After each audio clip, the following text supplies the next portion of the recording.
Greetings, friends. I'm so glad you joined me here for day number 5 of the Omer. It is I, your friendly neighborhood Rabbi John Carrier, and today we're going to talk about why Chesed matters, why it's been important to us in our history, going all the way back to Egypt. I acknowledged the other day that when you think about the story of slavery in Egypt and the travail of the plagues and that scary time leaving Egypt with Pharaoh's armies chasing us, not to mention the next 40 years in the wilderness. The first word to come to mind isn't necessarily chesed. It might be sand or thirsty. But loving kindness isn't a word that we associate necessarily with this period of our history or other periods of Jewish history. Nevertheless, this divine and human attribute of loving kindness is very, very important to us throughout our history, not just today. First of all, I submit that were it not for Chesed, we might still be in Egypt. I mean, were it not for Chesed, we might not have ever been in Egypt in the first place. Joseph showed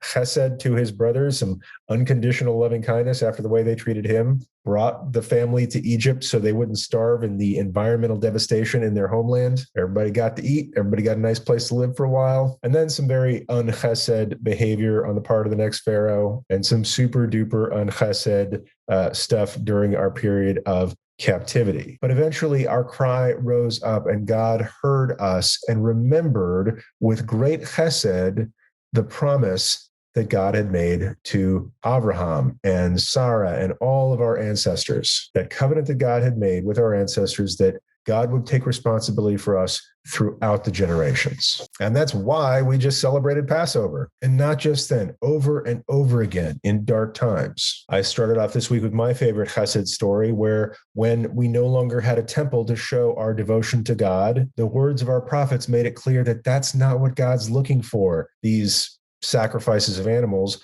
but deeds of loving kindness to God and to each other. Chesed restored our connection when we thought it was lost. Even in the darkest periods of our history, most notably the Shoah in the 20th century, over and over again, we also hear stories of people sacrificing themselves to save Jews, people going above and beyond with kindness that was unconditional because it was the right thing to do. And they had that kind of love in their hearts that they would take a risk for us. And I asked you the other day, when have you been a recipient of chesed or somebody who gave chesed to somebody else? And I'm willing to bet at least some of you answered sometime in the last year when things have been particularly difficult because of the coronavirus pandemic. I've seen people go shopping for each other. I've seen people give each other the skinny on where to get a vaccine. Chesed has mattered to our survival and our experience of life throughout our history from Egypt to the present day. My point today is not that chesed is just good, it's important. It's necessary to our survival, as it has been so many times in our history. So my question for you today is,